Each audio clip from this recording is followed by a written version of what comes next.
Assalamualaikum warahmatullahi wabarakatuh. Salam sejahtera untuk kita semua. Apa kabar teman-teman yang pada semester ini mengambil mata kuliah biokimia umum? Jadi recording ini dari divisi Reduction Krebs ke Community of Research for Education in Biochemistry, dan hari ini kita akan membahas salah satu materi biokimia umum, yakni fotosintesis. Seperti yang telah diketahui pada umumnya bahwa secara sederhana fotosintesis ini berarti proses yang mengubah energi matahari menjadi energi kimia yang secara sederhana melibatkan beberapa komponen dalam reaksinya. Seperti yang ditunjukkan pada gambar bahwa dari luar itu dibutuhkan karbon dioksida, kemudian dibutuhkan air untuk masuk ke dalam daun ini ya untuk melakukan fotosintesis khususnya di organel kloroplas. Kemudian dengan energi matahari nanti karbon dioksida dan air ini akan dikonversi menjadi energi kimia yang berupa gula atau karbohidrat sederhana. Dan selain itu juga dihasilkan oksigen terutama ya untuk bernafas bagi manusia dan juga bagi manusia, hewan, pokoknya untuk berlangsungnya kehidupan di muka bumi ini begitu. Kemudian dihasilkan juga air. Nah, karena fotosintesis ini merupakan proses konversi energi ya dari cahaya ke kimia dan dia disebutnya itu sintesis atau menghasilkan bahan organik, maka secara metabolisme dia dikelompokkan menjadi anabolisme atau ya proses pembentukan energi kimia. Nah, dalam anabolisme tentunya kita ketahui bahwa proses ini membutuhkan energi. Nah, dalam fotosintesis ini energinya adalah energi matahari. Ini sangat berkebalikan dengan proses katabolisme yang menghasilkan energi. Baik, seperti yang telah disebutkan sebelumnya bahwa fotosintesis itu terjadi di kloroplas. Kloroplas merupakan salah satu bentuk plastid ya, jadi organelnya sebenarnya adalah plastid, dan yang plastid yang mengandung klorofil untuk melakukan fotosintesis itu disebut kloroplas, begitu. Nah, daun itu merupakan tempat utama terjadinya fotosintesis. Mengapa disebut tempat utama? Karena tidak hanya daun ya yang dapat melangsungkan reaksi fotosintesis ini, melainkan beberapa bagian tumbuhan juga. Jika dia mengandung kloroplas, maka dia bisa melangsungkan fotosintesis. Namun memang paling utama adalah fotosintesis ini terjadinya di daun. Dan seperti yang dapat dilihat pada gambar, bahwa ada beberapa komponen yang terlibat. Pertama adalah air. Air ini ditransportasikan menuju daun karena air ini adalah dari dalam tumbuhan itu sendiri, maka air akan ditransportasikan ke daun melalui melalui silem ya. Dia akan ditransportasikan ke daun melalui silem. Kemudian ada karbon dioksida dari luar daun, itu akan masuk melalui stomata dengan proses difusi. Nah, difusi ini kan berarti pertukaran ya. Dia akan bertukar dengan oksigen. Jadi karena fotosintesis ini merupakan salah satu reaksi simultan, jadi ketika karbon dioksida masuk untuk melakukan fotosintesis lagi, nanti itu akan dipertukarkan dengan oksigen yang telah diproduksi dari fotosintesis yang telah terjadi pada daun. Kemudian ada juga energi cahaya yang tadi disebutkan ya, bahwa energi cahaya ini akan diabsorpsi dengan atau oleh klorofil begitu, dengan mekanisme yang nanti akan dijelaskan pada slide-slide selanjutnya. Nah, ketiga komponen ini adalah paling dasar ya dibutuhkan, dan kemudian nanti akan tercipta atau akan terbentuk energi kimia yang berupa glukosa yang merupakan karbohidrat sederhana, kemudian oksigen yang nanti oksigen akan meninggalkan daun melalui stomata juga tadi ya, berdifusi dengan karbon dioksida, dan juga akan dihasilkan air. Nah, kemudian slide ini menjelaskan tentang energi cahaya. Jadi seperti yang kita semua tahu ya, bahwa cahaya itu berdasarkan hukum konservasi energi berdasarkan hukum konservasi energi itu tidak dapat diciptakan maupun dimusnahkan, tapi dia dapat dikonversi begitu. Jadi energi itu akan mengalir ke dalam suatu ekosistem sebagai cahaya matahari dan kemudian akan meninggalkan mungkin dengan jumlah yang sama ya dalam bentuk panas gitu. Jadi dia tidak dimusnahkan dan juga tidak tercipta. Nah, energi matahari ini untuk apa? Nanti kan seperti yang telah dijelaskan sebelumnya ya, bahwa dia digunakan dalam proses fotosintesis. Nah, fotosintesis nanti akan menghasilkan molekul organik begitu, molekul organik yang berupa gula. Gula ini dapat digunakan untuk respirasi sel di mitokondria. Untuk menghasilkan apa respirasi sel ini? Untuk menghasilkan ATP yang itu fungsinya adalah untuk powers most cellular work, atau dia akan memberi energi bagi pekerjaan sel-sel lain di dalam tumbuhan begitu. Nanti di respirasi seluler ini akan menghasilkan karbon dioksida dan air yang nanti siklusnya akan terulang lagi. Dia akan masuk ke fotosintesis lagi, kemudian menghasilkan gula dan tercipta lagi energi ya dari respirasi sel di mitokondria begitu. Jadi nanti ketika ATP ini terbentuk, dia akan meninggalkan tumbuhan dalam bentuk energi panas. Jadi energi itu sekali lagi tidak diciptakan maupun dimusnahkan, tapi dia dapat dikonversi seperti dalam proses dalam tumbuhan ini, bahwa dia dari energi matahari nanti akan mengalami siklus ya dari fotosintesis kemudian respirasi sel di ekosistem ini khususnya, dan dia akan meninggalkan sebagai ATP atau sebagai energi panas. Nah, pada slide ini dijelaskan proses yang lebih mendetail lagi mengenai fotosintesis ya. Jadi tadi pengertiannya yang di awal kan hanya proses konversi energi matahari menjadi energi kimia, begitu. Namun di sini lebih diperdalam lagi bahwa definisinya adalah proses di mana organisme yang memiliki kloroplas dia akan mengubah energi cahaya menjadi energi kimia. Dan di sini sudah dijelaskan bahwa fotosintesis akan melibatkan dua lintasan metabolik. Yang pertama adalah reaksi terang, yang kedua reaksi gelap atau disebut siklus Calvin. Mengapa disebut reaksi terang? Karena di dalam reaksi ini dia akan membutuhkan energi matahari begitu. Karena untuk pengertian reaksi terang ini sendiri, dia akan mengubah energi matahari menjadi energi seluler.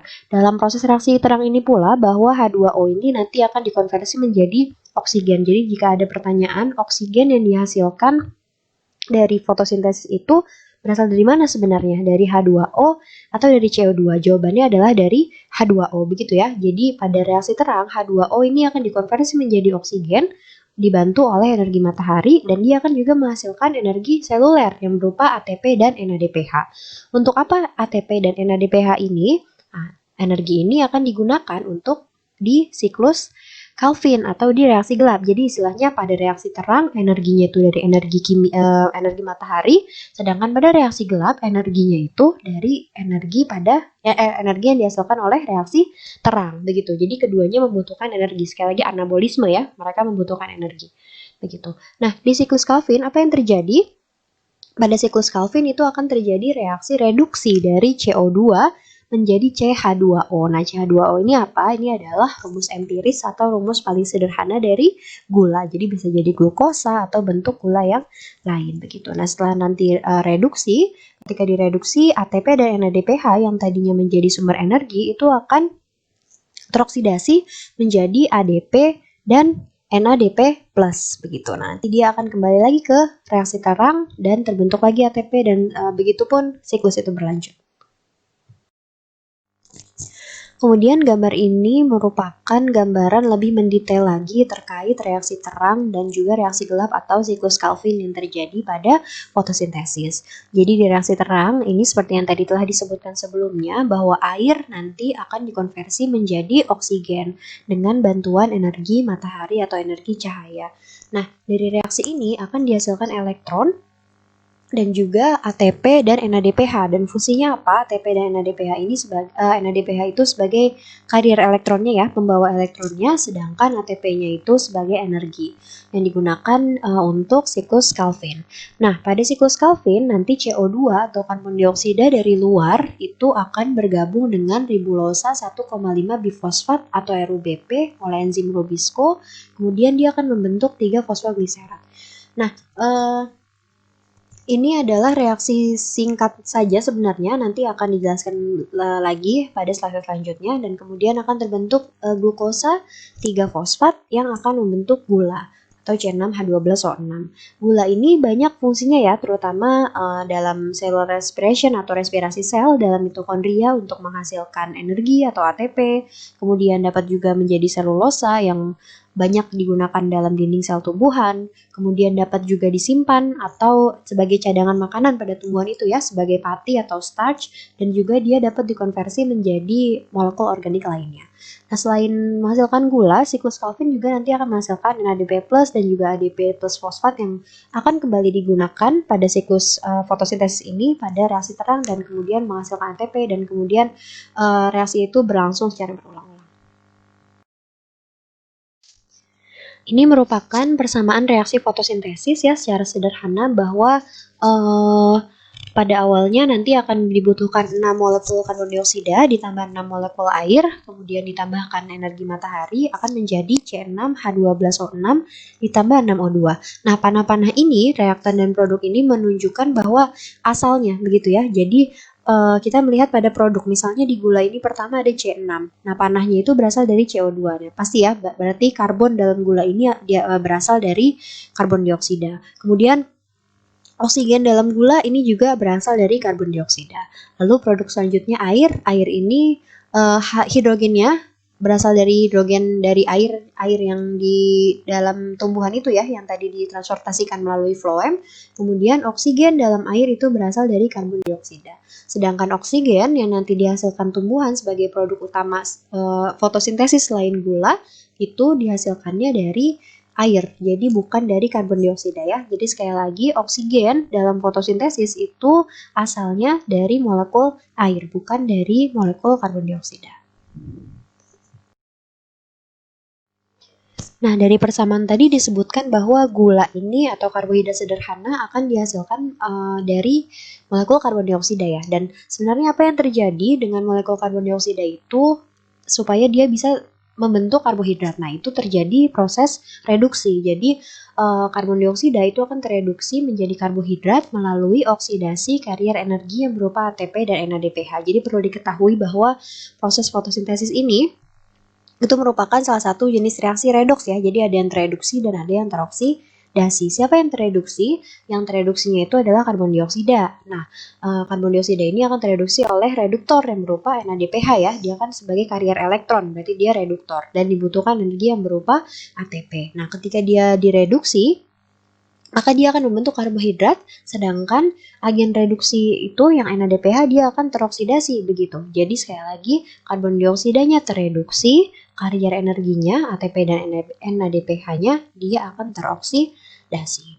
Nah, kemudian dari mana sih energi yang itu tadi ATP dan NADPH ini? Nah, energi itu dia berasal dari reaksi terang begitu. Jadi reaksi terang dia akan memberi energi atau membentuk elektron yang dibawa untuk power up atau untuk memberi energi pada reaksi gelap supaya siklus Calvin atau reaksi gelap itu bisa terjadi. Nah, kemudian siklus Calvin ini nanti dia akan menghasilkan PGAL atau fosfoglyceraldehid. Apa sih fungsinya fosfoglyceraldehid? Nanti molekul ini akan menjadi intermediate atau menjadi cikal bakal ya, atau nanti akan dipecah menjadi glukosa atau menjadi gula atau karbohidrat yang merupakan produk utama fotosintesis selain oksigen.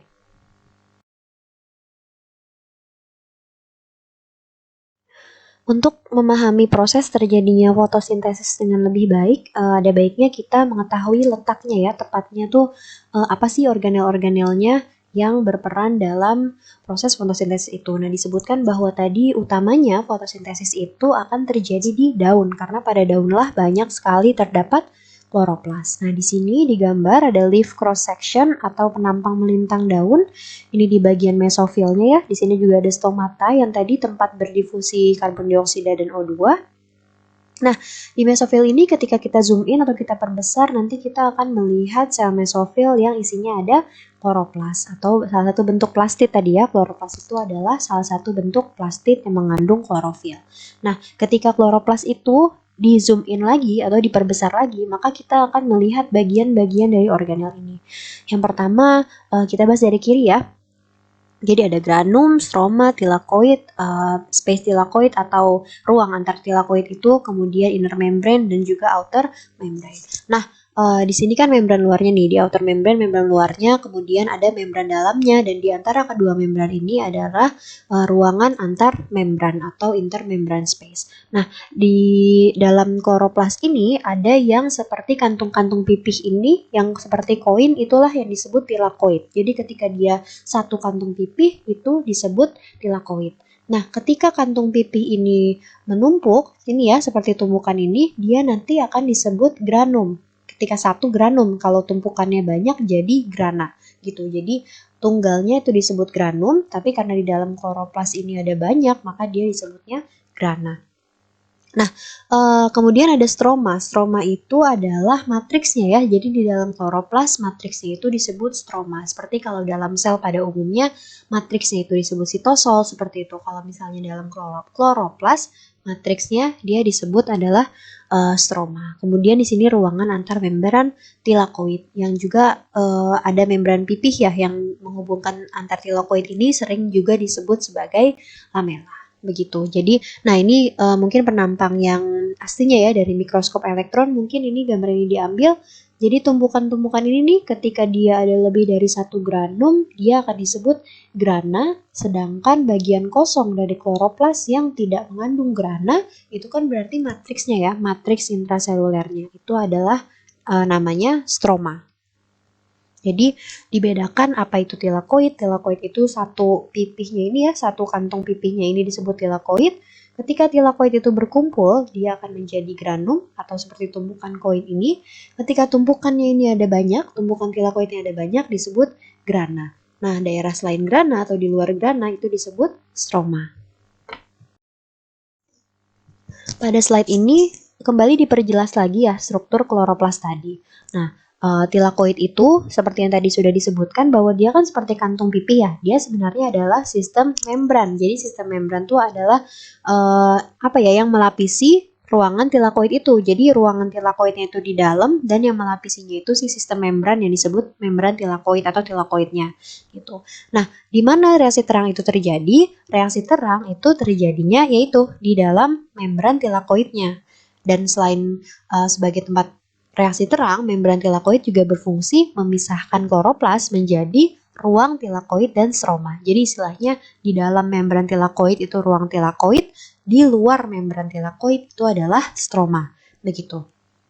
Nah, diulang lagi bahwa ketika tilakoid itu berkumpul atau dia membentuk seperti tumpukan koin itu ya, itu disebut granum. Nah, ketika dia sudah banyak nih di dalam kloroplas kan pasti granumnya itu banyak. Nah, maka kumpulan itu disebut grana. Dan kemudian stroma yang tadi kan si membran tilakoid itu memisahkan ruang tilakoid ya dan stroma di luarnya. Nah, berarti stroma itu adalah daerah cairnya antara tilakoid dan membran dalam. Stroma ini adalah tempat terjadinya siklus Calvin. Jadi dirangkumnya seperti ini. Ketika dia terjadi fotosintesis ya, yang tadi kan ada siklus terang dan siklus gelap atau siklus Calvin. Siklus terang ini terjadi pada membran tilakoid. Nah, setelah nanti dia menghasilkan molekul pembawa elektron dan ada pH, kemudian dihasilkan energi dan elektron itu terbawa, kan tadi siklus terangnya terjadi di membran tilakoid ya. Nah, ketika itu sudah terbentuk semua, dia akan menuju ke stroma atau dia akan keluar dari membran tilakoid menuju stroma dan akan terjadi siklus Calvin. Karena dari tadi kita telah membahas energi matahari atau cahaya matahari sebagai energi dalam fotosintesis, maka ada baiknya kita mengetahui atau memahami sedikit tentang cahaya itu sendiri. Nah, di sini cahaya itu dapat diartikan sebagai energi elektromagnetik yang bergerak dalam bentuk gelombang. Dan sebenarnya energi elektromagnetik ini bukan hanya cahaya atau sinar tampak yang kita lihat atau yang banyak kita lihat pada kehidupan sehari-hari. Tetapi energi elektromagnetik ini itu disebut atau penyebutannya itu berbeda-beda tergantung posisinya atau panjang gelombangnya pada spektrum elektromagnetik ini. Nah, dari mulai sebelah kiri sampai kanan dari sinar gamma, sinar X, kemudian UV, lalu visible light atau sinar tampak, kemudian infrared, lalu microwave dan juga radio wave. Ini mulai dari sebelah kiri ini berarti 10 pangkat 5 nanometer itu yang merupakan panjang gelombangnya paling pendek. Begitu. Jadi ketika dia panjang gelombangnya paling pendek, maka energinya itu semakin besar karena panjang gelombang itu berbanding terbalik dengan energi, sehingga dari kiri ke kanan panjang gelombangnya akan semakin panjang tetapi energinya akan semakin kecil. Begitu pula kebalikannya ya, dari radio wave ke gamma ini berarti panjang gelombangnya semakin kecil tapi energinya justru semakin besar. Nah, yang kita fokuskan pada cahaya yang kita bahas ini adalah di daerah visible light atau daerah sinar tampak, yang mana pada spektrum elektromagnetik dia itu letaknya di antara 380 nanometer hingga 750 nanometer. Dan dia akan menunjukkan warna-warna yang seperti kita tahu seperti warna pelangi ya, mulai dari sebelah kanan ini merah, jingga, kuning, hijau, biru, kemudian ungu. Nah, ketika kita lihat spektrumnya, berarti sinar ungu ini karena dia panjang gelombangnya itu paling kecil, ya, atau paling pendek panjang gelombangnya, maka nanti dia akan memiliki energi yang paling besar. Sedangkan untuk merah, karena wavelength atau panjang gelombangnya paling besar, maka dia akan memiliki energi yang paling kecil. Sehingga ada panah di sini ya, ketika makin ke kanan, dia wavelength-nya atau panjang gelombangnya akan semakin bertambah, sedangkan semakin ke kiri, energinya yang semakin bertambah. Sehingga berhubungan dengan pernyataan kedua bahwa terdapat hubungan yang terbalik atau berbanding terbalik ya antara panjang gelombang dengan energi. Dan seperti yang tadi dijelaskan bahwa panjang gelombang yang tinggi maka energinya itu akan semakin rendah. Kemudian pada slide ini diperjelas kembali mengenai spektrum dari sinar tampak atau visible light ya, dari warna ungu ini hingga warna merah, dari 380 nanometer hingga 750 nanometer. Dan cahaya-cahaya inilah yang termasuk panjang gelombang yang dapat kita lihat. Jadi ketika kita melihat suatu warna dalam kehidupan sehari-hari, ini sebenarnya kita melihat cahaya pada daerah sinar tampak, berarti pada range panjang gelombang 380 sampai 750 nanometer. Dan panjang gelombang inilah yang menjalankan fotosintesis. Seperti kita tahu ya, karena kloroplas itu atau plastit yang memiliki klorofil itu kan berwarna hijau ya, berarti kita bisa melihat cahayanya berwarna hijau, makanya panjang gelombang yang berperan atau yang dalam menyerap energi matahari itu adalah panjang gelombang yang di daerah sinar tampak atau panjang gelombang yang dapat menjalankan fotosintesis. Nah, kemudian ada pigmen. Pigmen itu dapat diartikan sebagai substansi atau senyawa yang menyerap cahaya tampak. Jadi ketika suatu benda itu memiliki pigmen, maka dia bisa menyerap cahaya dan efeknya apa? Kita bisa melihat benda itu sebagai berwarna. Nah, karena daun juga memiliki pigmen, yang umumnya yang sering banget kita kenal itu adalah klorofil ya. Karena itu dia bisa menyerap cahaya.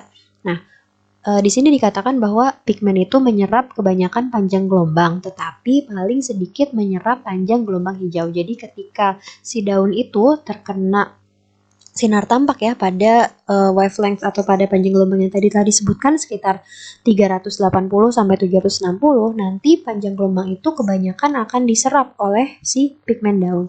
Tetapi warna-warna yang Meiji Binyu tadi kan ya, itu kan akan diserap sebagian, tetapi dia akan paling sedikit menyerap yang berwarna hijau. Nah, ketika cahaya itu tidak diserap, maka dia akan dipantulkan.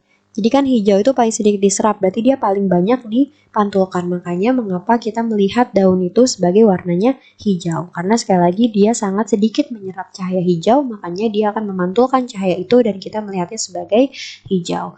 Nah, sebenarnya bukan hanya klorofil, pigmen yang dimiliki daun, sehingga dia dapat menghasilkan warna, tapi ada beberapa jenis lain ya, seperti disebutkan dalam slide ini bahwa ada klorofil A, klorofil B, kemudian karotenoid ini biasanya berwarna oranye, kemudian karoten itu merah juga bisa ya, kemudian xanthofil ini biasanya berwarna kuning. Gambar ini menunjukkan spektrum absorpsi pigmen-pigmen pada panjang gelombang tertentu atau hubungan antara panjang gelombang dengan absorpsi pigmen pada kloroplas. Nah, di sini ada 3 pigmen ya yang diuji bahwa ada klorofil A, klorofil B, dan juga karotenoid. Dan seperti kita dapat amati bahwa pada klorofil A itu absorpsinya tinggi pada daerah di sekitar sinar biru dan juga sinar merah, tetapi ketika dia di daerah 500 sampai 600 ini yang ketika hijau dia itu absorpsinya sangat rendah gitu, seperti halnya klorofil B juga. Makanya kenapa daun yang memiliki pigmen klorofil A atau B itu lebih banyak, maka dia akan appear-nya atau akan terlihat sebagai hijau karena dia serapan di daerah hijaunya ini sangat rendah, berarti kan dia banyak yang dipantulkannya berwarna hijau. Nah, sedangkan untuk karoten di sini serapannya sangat rendah, itu ada bahkan nggak ada sama sekali ya, itu ketika dia udah di atas yang hijau nih. Ketika dia di atas hijau, spektrum karoten ini udah nggak ada sama sekali, berarti dia sama sekali tidak menyerap cahaya pada daerah sini kuning dan merah. Makanya kebanyakan karotenoid itu nanti akan berwarna, kalau nggak kuning dia warnanya merah. Kemudian spektrum ini menjelaskan tentang efektivitas relatif panjang gelombang yang berbeda dalam menjalankan fotosintesis. Mungkin teman-teman masih ingat di slide-slide sebelumnya bahwa setiap pigmen itu memiliki tingkat absorpsi yang berbeda-beda tergantung panjang gelombangnya ya. Contohnya klorofil A yang dia tuh absorbensinya tuh tinggi pada daerah biru ungu dan juga daerah merah begitu. Nah, di sini mengukur tentang rate atau fotosintesis atau tingkat atau kecepatan fotosintesis yang diukur dengan pelepasan oksigen dengan panjang gelombang. Jadi sumbu X-nya ini panjang gelombang, sedangkan sumbu Y-nya ini adalah laju atau rate fotosintesisnya.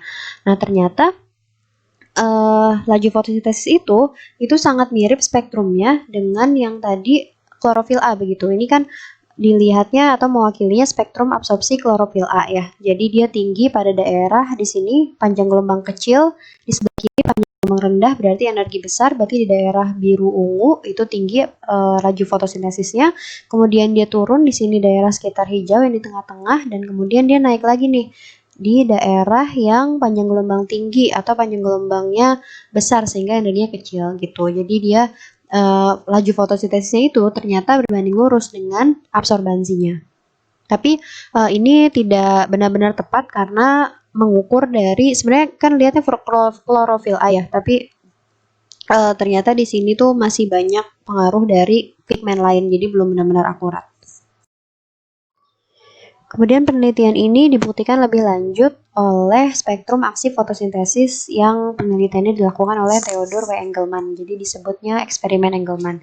Jadi pada tahun 1883 si Engelmann ini dia menyinari alga filamen. Jadi kan filamen alga itu kan dia bisa berfotosintesis ya. Alga hijau terutama dia bisa melakukan fotosintesis. Nah, kemudian hasil fotosintesis yang berupa O2 itu dia menanami bakteri aerobik. Jadi kan bakteri aerob itu kalau misalnya oksigennya banyak, pasti dia lebih banyak juga kan bakteri aerobnya.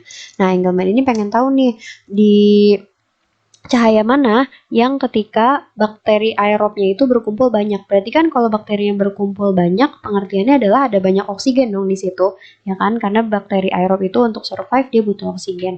Nah, ternyata hasil percobaannya itu sangat mirip dengan yang tadi spektrum aksi pigmen begitu. Jadi ketika dia di daerah ungu biru yang energinya besar itu bakteri aerobnya banyak, sedangkan di daerah hijau itu sedikit. Kemudian sampai ke arah merah itu dia makin banyak lagi bakteri aerobnya, sehingga dari percobaan ini disimpulkan bahwa yang paling efektif dalam fotosintesis itu adalah cahaya biru violet dan juga merah. Nah, ini ada learning check, mungkin teman-teman bisa jawab bareng-bareng ya, kita jawab bareng-bareng. Nanti bisa teman-teman jawab dulu, nanti kalau misalnya sudah dijawab bisa play recording ini supaya bisa tahu jawaban betulnya. Oke, mulai dari yang pertama. Apa nama lain reaksi gelap dan di manakah berlangsungnya reaksi ini? Nah, ini kita balik lagi ke awal ya. Jadi fotosintesis itu ada reaksi terang dan reaksi gelap. Nah, reaksi gelap itu nama lainnya adalah siklus Calvin dan berlangsungnya ada di stroma. Sedangkan kalau reaksi terang itu di membran tilakoid. Jadi jangan terbalik. Kalau reaksi terang di membran tilakoid, kalau reaksi gelap dia di stroma. Kemudian pertanyaan kedua. Adakah senyawa yang dihasilkan dari reaksi terang? Nah, reaksi terang ini kan dia itu mengolah atau mengkonversi air ya, air yang dari dalam tumbuhan menjadi apa? Menjadi oksigen. Berarti senyawa yang dihasilkan dari reaksi terang itu adalah oksigen. Sedangkan dari reaksi gelap itu nanti ada reduksi karbon dioksida yang menghasilkan gula. Jadi sekali lagi kalau reaksi terang itu dari air menghasilkan oksigen, sedangkan reaksi gelap itu dari karbon dioksida menghasilkan gula atau karbohidrat sederhana. Kemudian untuk yang nomor 3, tuliskan nama senyawa yang dihasilkan dari reaksi gelap. Nah, tadi sudah disebutkan ya, seperti di pertanyaan nomor 2, yang dihasilkan dari reaksi gelap itu adalah gula. Jadi biasanya rumus empirisnya itu CH2O ya, CH2O itu gula. Jadi dia biasanya karbohidrat sederhana dan umumnya glukosa gitu. Tapi bisa jadi gula ini nanti seperti yang di slide sebelumnya ya, dia bisa menjadi banyak molekul organik. Contohnya bisa jadi pati untuk penyimpanan, bisa jadi selulosa untuk dinding sel tumbuhan dan lain sebagainya. Kemudian yang terakhir, panjang gelombang yang berguna untuk proses fotosintesis terdapat pada spektrum. Nah, ini slide sebelum ini persis ya. Jadi telah dibuktikan bahwa ternyata pada spektrum sinar biru, violet, dan merah itu paling efektif untuk digunakan dalam proses fotosintesis. Nah, kemudian ini lebih gambaran lebih mendetail lagi ya terkait dengan pigmen atau klorofil nanti yang bisa menyerap cahaya. Nah, kita kan sudah tahu ya yang menyebabkan daun berwarna hijau itu adalah klorofil. Tapi sebenarnya klorofil ini ada di mana gitu. Nah, tadi kita sudah bahas bahwa di dalam kloroplas itu terkandung granum. Ya, granum kalau satu tumpukan gitu, granum kalau banyak namanya grana. Nah, grana itu disusun oleh tilakoid. Nah, tilakoid ini dia memiliki membran kan? Membran tilakoid yang tempat terjadi reaksi apa tadi? Reaksi terang. Nah, di membran tilakoid itulah letaknya si klorofil atau pigmen-pigmen lain ya. Pokoknya pigmen itu dia bergabung di membran tilakoid begitu. Nah, ini strukturnya. Cincinnya itu klorofil punya cincin ya, namanya cincin porfirin. Cincin porfirin ini dia mengikatnya di tengah-tengah itu atom Mg. Jadi yang membuat unik dari struktur ini adalah cincin porfirin ini sebenarnya juga cincin yang sama untuk menyusun hemoglobin yang ada darah kita. Nah, kita tahu bahwa darah kita itu kan warnanya merah ya, bukan hijau. Padahal ini bentuk cincinnya sama. Ternyata yang membedakan adalah atom yang diikat di tengahnya. Ketika dia mengikat magnesium, seperti dalam klorofil, nanti dia akan berwarna hijau. Dan pada darah kita, karena dia mengikat besi atau Fe, makanya dia jadi berwarna merah. Nah, seperti yang telah disebutkan tadi bahwa klorofil itu ada dua ya, ada yang klorofil A dan klorofil B. Apa sih bedanya klorofil A dan klorofil B? Nah, ternyata itu cuman beda di satu rantai aja atau di satu substituen aja. Ketika dia klorofil A, itu nih di karbon ini dia akan mengikat CH3, sedangkan kalau di klorofil B dia akan mengikat aldehid atau CHO. Itu aja yang membedakan antara klorofil A dan klorofil B. Nah, jadi kalau misalnya klorofil ini kan dia bisa menyerap cahaya ya. Nah, ketika cahaya diserap oleh pigmen ini, maka elektron akan dieksitasi atau berpindah ke orbital energi yang lebih tinggi. Nah, di slide ini menunjukkan penggambaran lebih detailnya lagi. Jadi seperti yang sudah dijelaskan sebelumnya ya, ketika ada energi cahaya atau dari matahari, maka pigmen klorofil itu akan tereksitasi elektronnya oleh cahaya.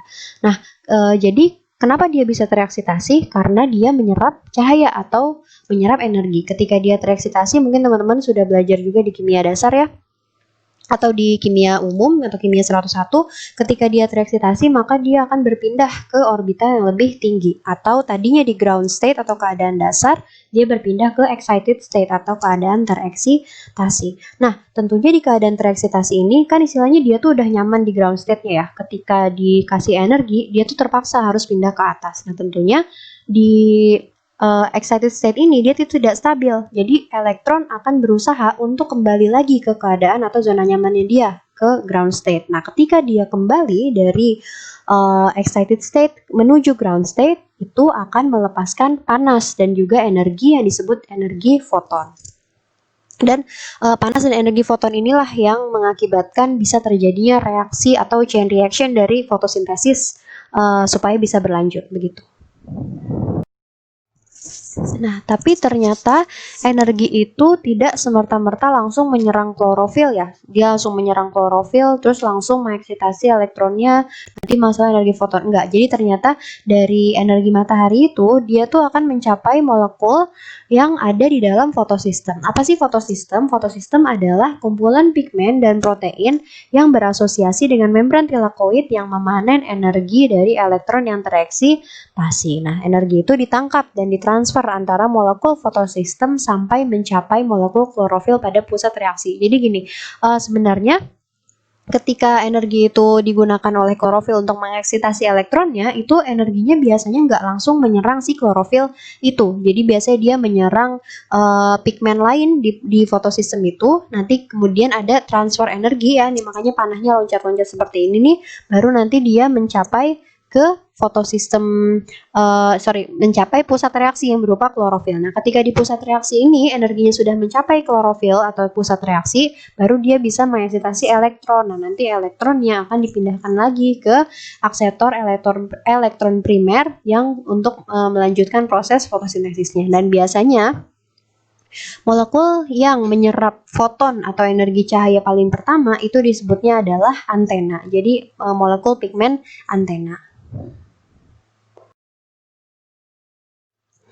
Nah, ternyata di pusat reaksi selain klorofil, dia juga ada akseptor elektron primer. Jadi ingat ya, di pusat reaksi itu di fotosistem, di pusat reaksi pada fotosistem itu ada dua molekul yang utama. Yang pertama adalah klorofil A dan yang kedua adalah akseptor elektron primer.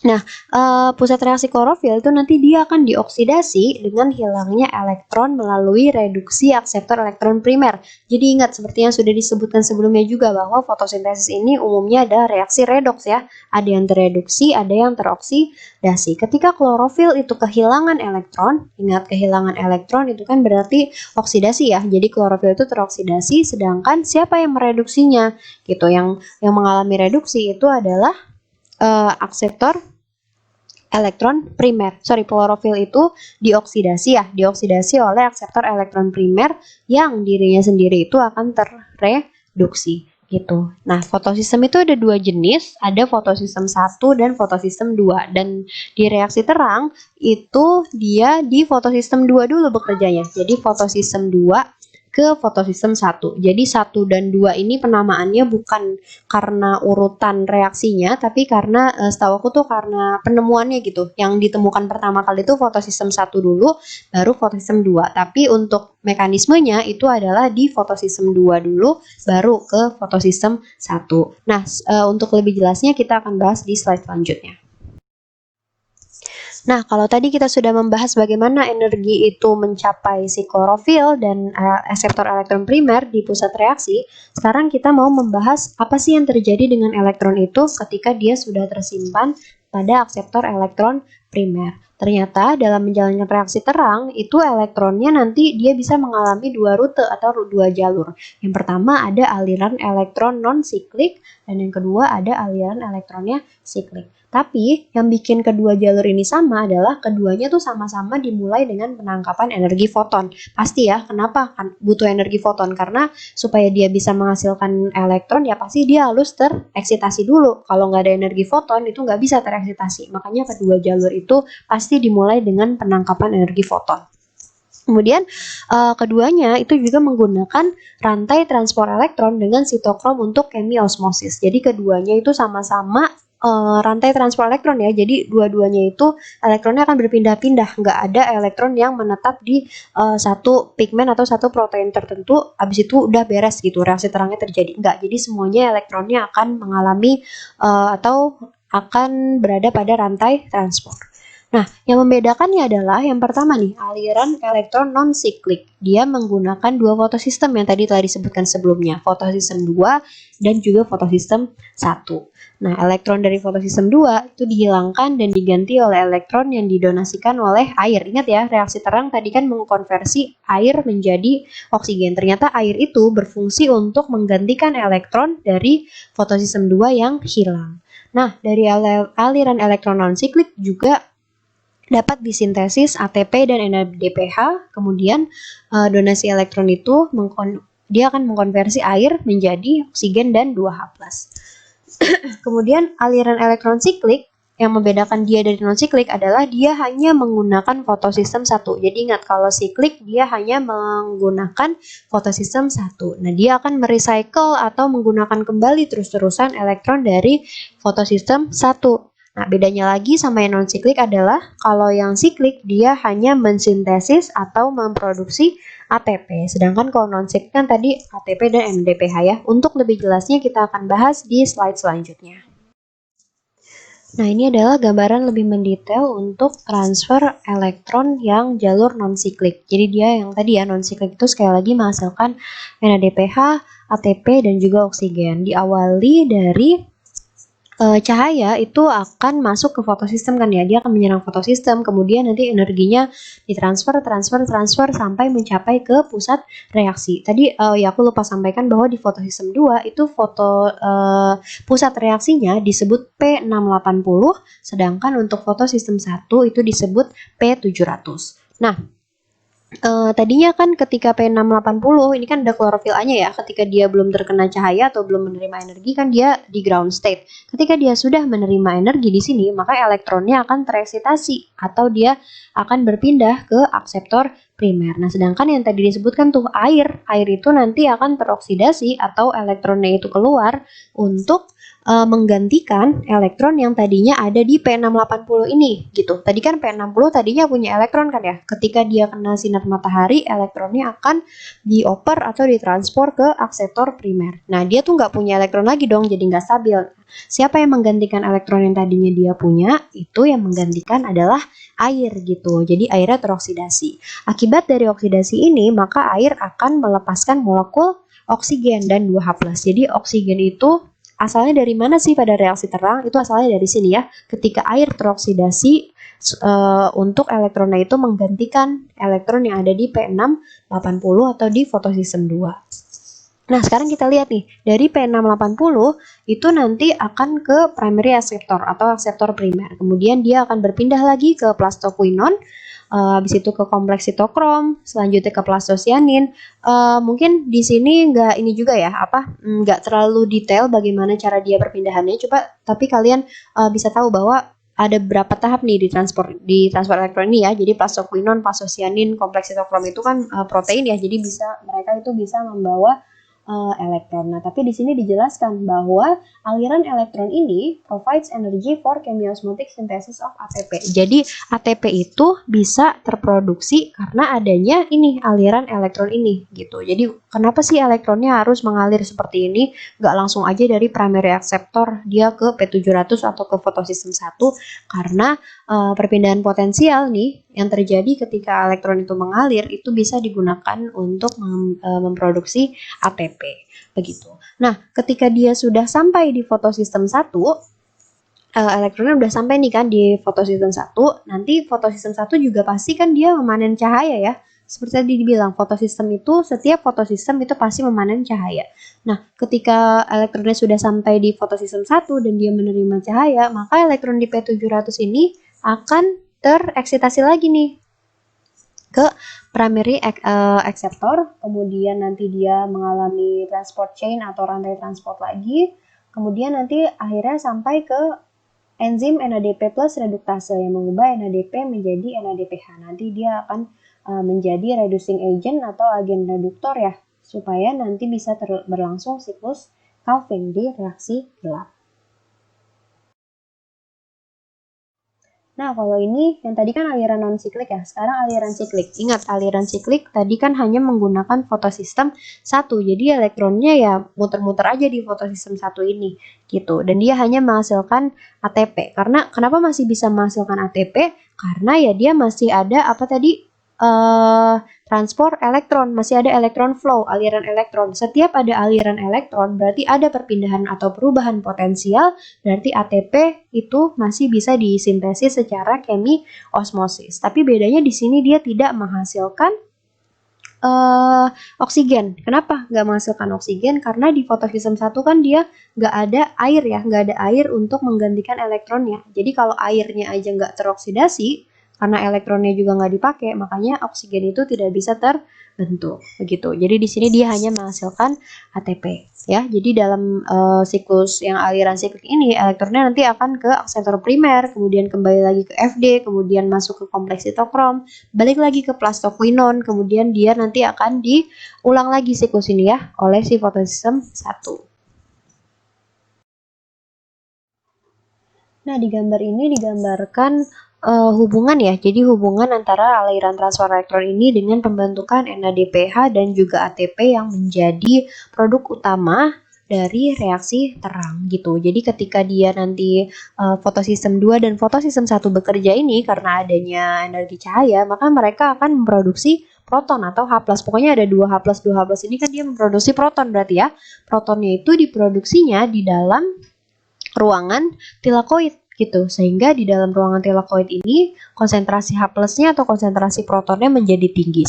Sedangkan di luar atau di stroma itu konsentrasi H plusnya atau protonnya rendah. Nah, karena ada perbedaan konsentrasi inilah atau gradien proton disebutnya, maka ATP sintase itu yang masih menempel di membran thylakoid ini akan berfungsi untuk mengkonversi ADP yang ada di stroma menjadi ATP gitu ya. Jadi ketika dia fotosistem ini tidak bekerja atau tidak ada energi cahaya, maka ATP sintase ini tidak berfungsi karena dia membutuhkan gradien proton untuk berfungsi begitu. Nah, selanjutnya elektron-elektron yang tadi udah dialirkan ini ya di rantai transport elektron seperti yang tadi sudah dijelaskan.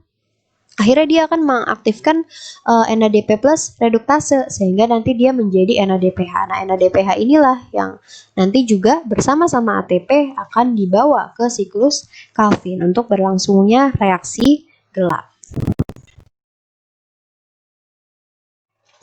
Kita sudah selesai membahas tentang reaksi terang. Berarti kan dia sudah jadi nih ya, ATP sama NADPH-nya udah jadi. Buat apa sih mereka berdua? Itu untuk melangsungkan siklus Calvin atau reaksi gelap. Untuk apa? Siklus Calvin akan menggunakan ATP dan NADPH untuk mengkonversi CO2 menjadi gula. Nah, sebelum kita membahas lebih detailnya lagi, aku mau ingetin lagi bahwa intinya siklus Calvin itu pertama, dia terjadi di stroma. Terus yang kedua, dia memiliki 3 tahap. Yang pertama, fiksasi karbon dari karbon dioksida ya. Terus fiksasi itu berarti pengikatan. Jadi karbon dioksida yang dari luar itu nanti akan diikat. Kemudian yang kedua adalah reaksi reduksi. Dan yang ketiga adalah regenerasi akseptor CO2. Ini gambaran secara umumnya siklus Calvin secara keseluruhan. Mungkin teman-teman pusing ngelihatnya ya. Padahal kalau misalnya di breakdown, itu cuma ada 3 fase dari siklus ini. Nih, yang pertama fiksasi karbon. Kemudian yang kedua ada reduction atau reduksi. Kemudian yang ketiga dia ada regenerasi atau pembentukan kembali akseptor dari si karbon dioksida. Nah, jangan khawatir, nanti di slide-slide selanjutnya kita akan bahas lebih mendalam lagi tentang 3 fase ini. Oh, ternyata ini masih bahasan overall juga ya, secara umum tentang siklus Calvin. Ini belum breakdown masing-masing fasenya. Jadi intinya siklus Calvin ini pertama akan masuk atau inputnya itu adalah karbon dioksida. Nanti akan menghasilkan gliseraldehid 3 fosfat. Gliseraldehid 3 fosfat atau G3P inilah yang nanti ujung-ujungnya akan menjadi gula atau sugar ya. Jadi, tapi nggak hanya gula sih, bisa juga molekul organik lain, gitu. Nah, 3 bagian siklus ini, yang tadi ya, fiksasi, reduksi, dan juga regenerasi, itu nanti akan menghasilkan satu produk molekul, gitu. Nah, tahapannya apa aja? Tadi fiksasi, reduksi, dan regenerasi. Nah, akan kita bahas di slide selanjutnya. Oke, kita mulai cerita tentang siklus Calvin. Jadi yang kita di fase pertama dulu ya, jadi fiksasi karbon. Fiksasi itu kan berarti pengikatan karbon dari lingkungan atau dari luar karbon dioksida itu kan dia bentuknya anorganik ya. Ketika mau masuk ke siklus ini, dia harus menjadi karbon organik. Nah, bagaimana caranya? Dia harus difiksasi. Nanti karbon itu akan berikatan dengan ribulosa bifosfat atau RUBP yang memang sudah ada dalam siklus Calvin. Ingat, RUBP itu terdiri atas 5 karbon, sedangkan karbon dioksida itu kan punya 1 karbon ya. Jadi ketika karbon dioksida bergabung dengan RUBP, nanti akan menghasilkan suatu molekul yang berkarbon 6. Nah, penggabungan ini itu dikatalisis oleh enzim RUBP karboksilase atau sering disebut juga sebagai enzim Rubisco. Gitu, istilahnya menggabungkan mereka berdua itu adalah si Rubisco. Tapi bentuk karbon 6 ini kemudian langsung dipecah. Jadi kan tadi kan ini ya, gula 6C itu dia langsung dipecah lagi menjadi 2. Nah, berarti menjadi 3 fosfogliserat gitu ya. Jadi ketika si karbon dioksida bergabung sama RUBP oleh enzim Rubisco, itu nanti dia tuh nggak tetap karbonnya itu 6, tapi dia langsung dipecah 2 menjadi molekul 3 fosfogliserat. Nah, molekul 3 fosfogliserat inilah yang nanti akan berperan dalam fase 2 di reduksi. Jadi kalau misalnya fase 1 fiksasi karbon itu intinya ada 3. Maksudnya molekul yang berperan besar itu ada 3, karbon dioksida, RUBP, dan Rubisco. Karbon dioksida dari luar, dia akan berikatan dengan ribulosa bifosfat atau RUBP yang berkarbon 5, bergabung tuh, yang menggabungannya itu dikatalisis oleh enzim Rubisco, menghasilkan karbon 6 molekul berkarbon 6 yang langsung dipecah menjadi 3 fosfogliserat yang selanjutnya akan digunakan pada fase reduksi. Nah, kemudian tadi dari fase 1 atau fiksasi karbon, kita kan memiliki molekul 3 fosfogliserat ya. Nah, ketika masuk ke dalam fase reduksi, 3 fosfogliserat ini akan difosforilasi oleh ATP. ATP-nya dari mana? Dari reaksi terang yang tadi kita ngomongin fotosistem itu, ya. Jadi ketika 3 fosfogliserat itu terfosforilasi, fosforilasi itu berarti ada penambahan gugus fosfat gitu. Fosfatnya dari mana? Dari ATP. Ketika ATP sudah mentransfer lah ya gugus fosfatnya itu ke 3 fosfogliserat, dia akan menjadi ADP. Nah, dampaknya apa sih ke 3 fosfogliserat itu? Tadinya kan fosfatnya cuman ada satu ya, makanya dia disebut 3 fosfogliserat karena fosfornya ada di karbon ketiga. Ketika dia nambah fosfor lagi, jadi 1,3, jadi di depan sama di belakang fosfatnya. 1,3 bifosfogliserat. Nah, kemudian 1,3 bifosfogliserat itu dia akan dipecah nih menjadi gliseraldehid 3 fosfat. Oleh siapa dipecahnya? Oleh si NADPH gitu. Nah, di sini sebenarnya proses reduksinya. Jadi 1,3 bifosfogliserat itu direduksi oleh NADPH menjadi gliseraldehid 3 fosfat. Nah, pokoknya kalau fase 2 reduksi itu produknya adalah, atau yang terakhir dihasilkannya itu adalah G3P nih, gliseraldehid 3 fosfat. Dan teman-teman bisa lihat nih panah ke bawah, jadi G3P ini ada dua kemungkinan. Bisa jadi dia langsung dijadikan gula, menjadi outputnya ya, output di siklus Calvin itu. Dan yang kedua adalah dia akan digunakan kembali pada siklus ketiga nih, regenerasi RUBP, supaya RUBP-nya itu bisa terus diproduksi. Kenapa sih RUBP ini dalam siklus Calvin harus terus diproduksi? Kan teman-teman ingat tadi ya, RUBP itu fungsinya untuk mengikat si karbon dioksida untuk menjadi 6 karbon, kemudian dipecah, kemudian selanjutnya itu berulang. Kalau kita tidak bisa meregenerasi RUBP, maka siklus Calvin ini stop, nggak bisa. Begitu, makanya G3P itu bisa jadi gula, bisa juga jadi RUBP.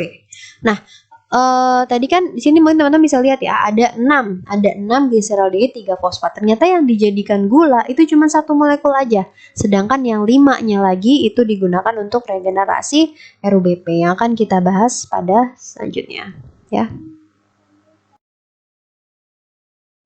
Nah, tahap terakhir dari siklus Calvin ini adalah regenerasi ya. Jadi pembentukan kembali RUBP dari G3P atau gliseraldehid 3 fosfat. Tadi mungkin teman-teman masih ingat ya. Jadi kita punya satu molekul G3P yang kita jadikan gula jadi output fotosintesis, sedangkan 5-nya lagi itu digunakan untuk regenerasi RUBP. Nah, tadi masih ingat RUBP itu terdiri atas berapa karbon? 5 karbon. Ya, sedangkan modal kita untuk membentuk RUBP yang 5 karbon itu adalah 3 karbon yang jumlahnya ada 5 molekul. Nah, berarti kan totalnya G3P-nya itu ada 5, berarti kan 15 karbon ya, 15 karbon.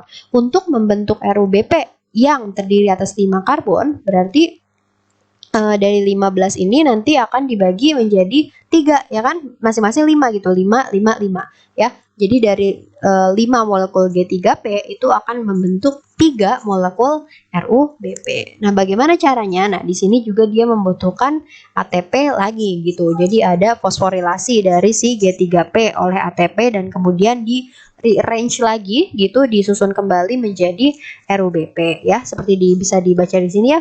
Gliseraldehid 3 fosfat akan dikonversi menjadi RUBP melalui sebuah seri reaksi yang melibatkan fosforilasi molekul ATP.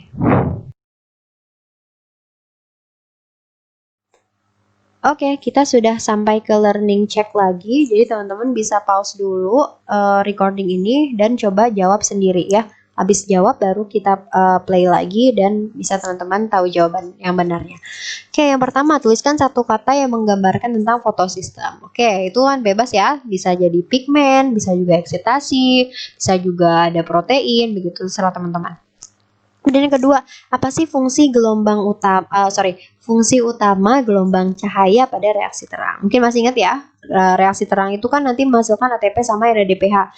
Dan produksi ATP dan NADPH itu nggak jauh-jauh dari aktivitas rantai transport elektron.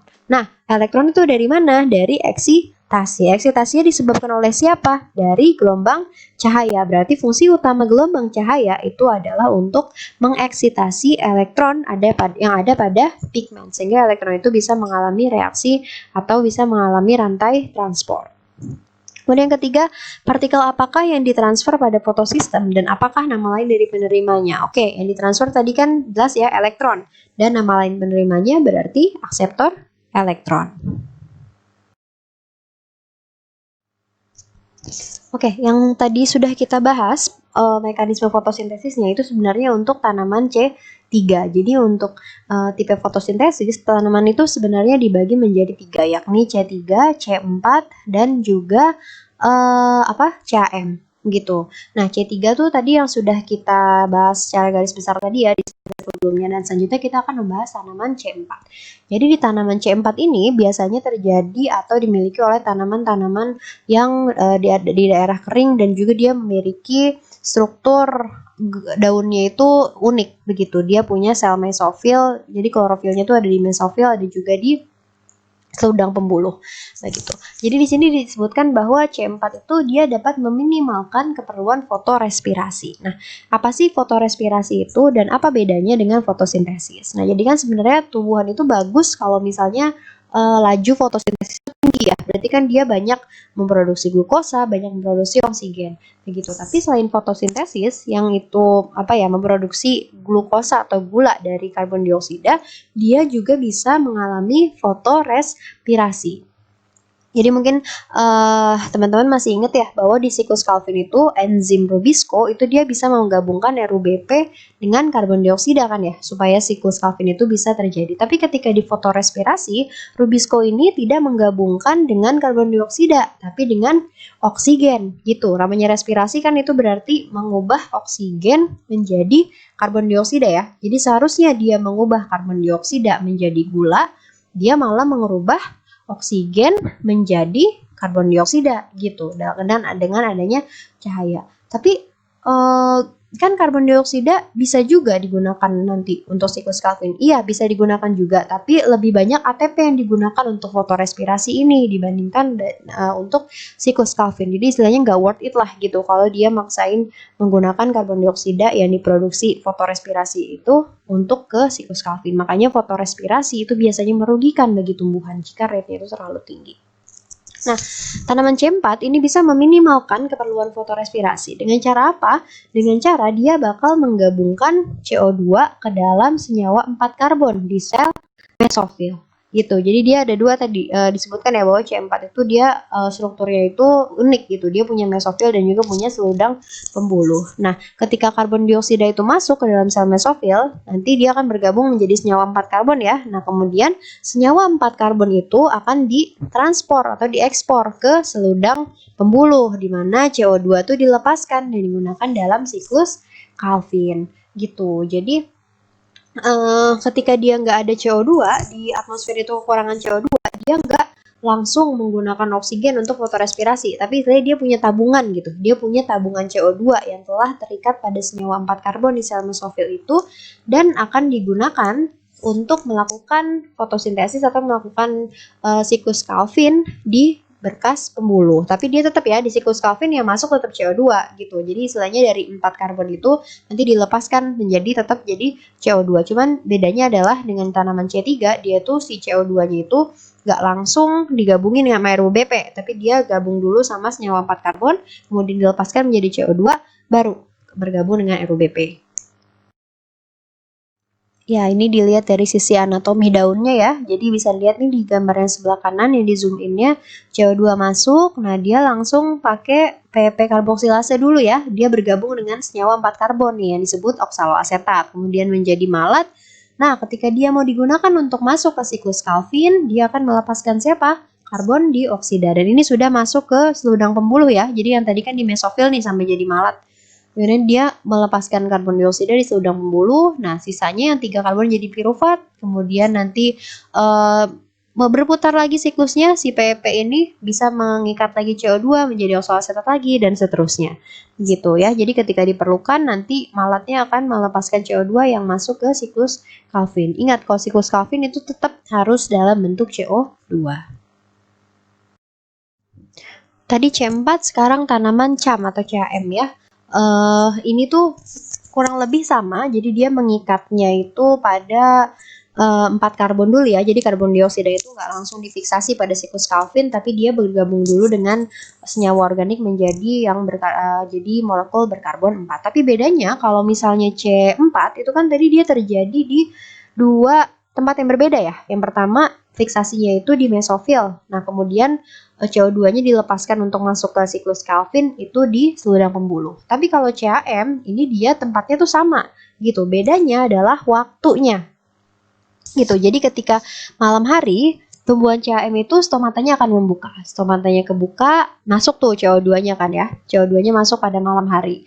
Terus bergabung menjadi asam organik. Nah, tapi ketika siang stomatanya itu tertutup. Kenapa sih tumbuhan CAM itu siang hari harus menutup stomatanya? Karena kan biasanya tumbuhan ini adalah yang di daerah yang sangat kering, yang ekstrim. Contohnya kaktus kayak gitu. Kalau dia stomatanya membuka pada siang hari, maka nanti akan terjadi penguapan air yang sangat tinggi ya dari tumbuhan, dan itu sangat berbahaya sekali. Makanya ketika siang stomatanya itu dia tertutup. Nah, ketika dia stomata tertutup, apakah dia bisa melakukan fotosintesis? Kan berarti kalau stomata tertutup nggak ada pertukaran ya, nggak ada pertukaran karbon dioksida dengan oksigen. Jawabannya bisa. Kenapa? Nah, itu tadi karena karbon dioksidanya udah dia kumpulkan dari luar tuh saat malam hari. Ketika siang hari dia udah nggak perlu lagi buka stomata, dia udah punya cadangan CO2 di asam organik itu yang bisa dilepaskan dari asam organiknya untuk digunakan dalam siklus Calvin. Nah, ini agar lebih mudah memahami ya perbedaan antara C4 dan CH4 meskipun jalurnya itu mirip, sama-sama mengikat karbon dioksida dari udara itu ke asam organik dulu. Tapi bedanya kalau misalnya di C4 itu ada ini nih, special separation of steps. Jadi ada pemisahan spasial gitu. Jadi fiksasi karbon dan siklus Calvinnya itu terjadi pada tipe sel yang berbeda. Fiksasinya sekali lagi di mesofil, sedangkan siklus Calvinnya di seludang pembuluh. Tapi kalau CAM itu di selnya yang sama, cuman yang beda adalah waktunya. Fiksasi karbon terjadi pada malam hari, sedangkan siklus Calvinnya itu terjadi pada siang hari. Itu bedanya ya, ingat-ingat lagi nanti. Oke, kuis teman-teman bisa kerjain dulu, nanti setelah terus post recordingnya ya. Habis itu kalau misalnya udah coba ngerjain sendiri boleh di play lagi, kita bahas bersama-sama. Oke, silahkan di post dulu. Oke, sudah ya, sudah ngerjain semua, kita bahas bersama-sama. Yang pertama, konversi karbon dioksida menjadi molekul karbohidrat terjadi pada reaksi apa dan di mana berlangsungnya. Nah, ingat ya, itu dia terjadi pada reaksi gelap di fotosintesis atau disebut juga dengan siklus Calvin. Dan di mana berlangsungnya siklus Calvin? Ada di stroma. Terus yang kedua, tuliskan bentuk energi yang dihasilkan dari aliran siklik dan non-siklik elektron. Ingat, kalau aliran siklik dia hanya melibatkan fotosistem 1, sehingga hanya menghasilkan ATP dari rantai transport elektron. Sedangkan kalau aliran non-siklik itu dia melibatkan fotosistem 1 dan juga fotosistem 2, dua dulu ya, fotosistem 2 dan fotosistem 1, sehingga nanti bisa menghasilkan apa? ATP, NADPH, dan juga oksigen. Kemudian yang ketiga ada tuliskan 3 tahap reaksi gelap. Nah, reaksi gelap siklus Calvin, ingat ya, tahapannya ada 3. Yang pertama adalah fiksasi karbon dioksida.